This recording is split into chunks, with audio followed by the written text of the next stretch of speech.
स्वर्ण मृग। वाराणसी के वनों में कभी एक सुवर्ण मृग रहता था। उसकी आंखों रत्न सी चमकीली, सींग रजत की कांति लिए हुए तथा उसका शरीर अन्य हिरणों से अधिक बड़ा और सुंदर था।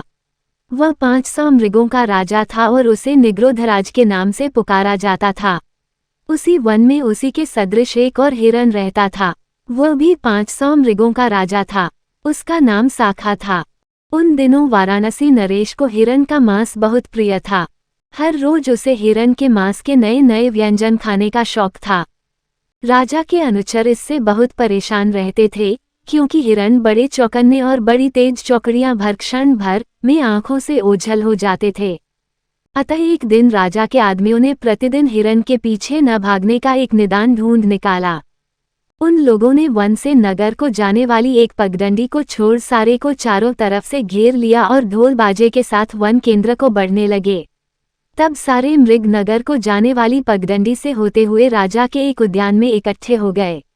जैसे ही सारे मृग उद्यान में पहुंचे, लोगों ने उद्यान द्वार बंद कर दिया।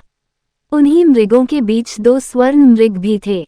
राजा ने जब उनकी चर्चा सुनी तो स्वयं भी वो उन्हें देखने आया तथा उनकी विशिष्टता के कारण उन्हें प्राण दान दे दिया। उस दिन के पश्चात जब भी राजा के अनुचर किसी हिरण को मारने आते तो उनके आगमन से डरकर हिरण जहां तहां भाग दौड़ करने लगते, जिसके कारण एक हिरण के स्थान पर अनेक हिरण मारे जाते या घायल हो जाते। इस आपदा से बचने के लिए हिरणों ने एक सभा की और तय किया कि प्रतिदिन एक हिरण राजा के घात स्थान पर स्वयं जाकर अपना बलिदान करे। राजा के अनुचरों को भी हिरणों के सहयोग से प्रसन्नता हुई और वे केवल आए हुए वध्य हिरण के ही प्राण हरते थे। एक दिन एक मादा हिरनी की बारी आई। उसके पेट में एक नन्हा हिरण पल रहा था।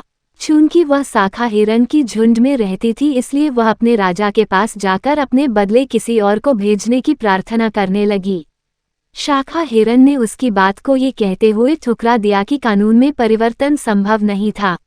रोती बिलखती वह हिरनी फिर निग्रोधराज के पास पहुंची और उसके सामने भी अपनी प्रार्थना दोहराई।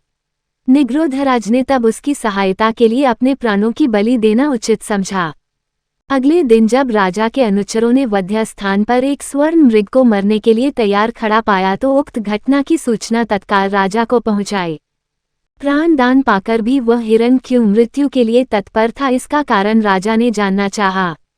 इसलिए उसने तत्काल घटना स्थल पर पहुंचकर निग्रोधराज से उसकी मृत्यु की तत्परता का कारण जानना चाहा। निग्रोधराज ने तब उसे गर्भिणी हिरनी की कथा सुनाई, जिसे सुनकर राजा ने उसके साथ उस गर्भवती हिरनी को भी अभयदान दिया।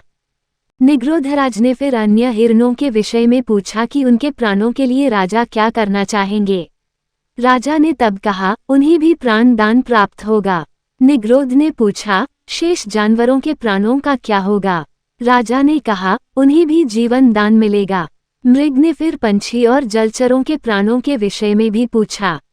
राजा ने तब अपने राज्य में रहने वाले समस्त पक्षी और मत्स्य आदि की अवध्यता की घोषणा कर दी, और जब तक वह राजा जीवित रहा, उसके राज्य में किसी भी जीव जंतु की हत्या नहीं की गई।